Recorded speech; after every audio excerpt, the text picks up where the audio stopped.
Now, gangs of foreign mercenaries reportedly from the Gulf states and Turkey have joined the assault on Beni Walid in Libya. RT's been gathering first-hand accounts of the situation in the besieged town, traditionally loyal to the toppled Gaddafi regime. RT's Paula Slayer joins us live now. Hello there, Paula. Now, fighting and fatalities. That's really the story of Beni Walid. What do we know about what's happening there now? Well, fighting continues in the besieged Libyan city of Beni Walid, where it has been on the go for more than 3 weeks now. We are beginning, however, to hear disturbing reports that foreign troops and snipers could be used in the assault on the city. Our people inside, they told something dangerous, that a sniper is the foreign, not Libyan, maybe from Qatar, from Turkey, from somewhere else, inside the city. They try to let everything disappear, you know, and they try to cover everything. Now, earlier in the week, there were conflicting reports that the city had fallen.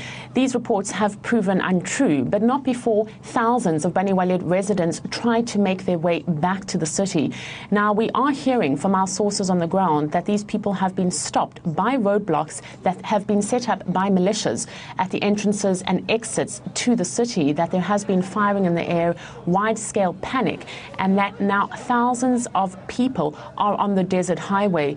In addition to this, our sources tell us that there continues to be armed gangs and militia that are patrolling the streets and are ransacking people's homes. We're hearing reports of homes being bulldozed, of homes being looted, and we continue to hear these reports, although at the moment unverified, of the use of chemical weaponry.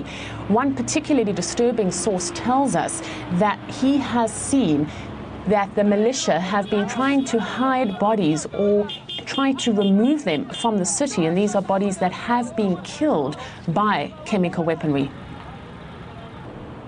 I can confirm that these militias used internationally prohibited weapons. They used phosphorus bombs and nerve gas. We have documented all these in videos. We recorded the missiles they used and the white phosphorus raining down from these missiles.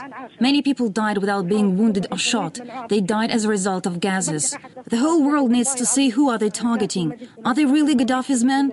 Are the children, women and old men killed Gaddafi's men? Now, one particularly alarming note regarding the Beni Walid story is the silence from the United States and other European capitals. The United States State Department was questioned by RT in terms of why the story is being ignored in the West, and their answer was that they're not ignoring the story, they are following it. But you only need to take a look at the US State Department website and see that the last time that Beni Walid was mentioned was back at the beginning of the year. There has been no condemnation by Washington or others in terms of the human rights abuses that are so clearly taking place in Beni Walid. There has been no condemnation of the reports of wide-scale killings and even of the reports of the alleged use of chemical weapons.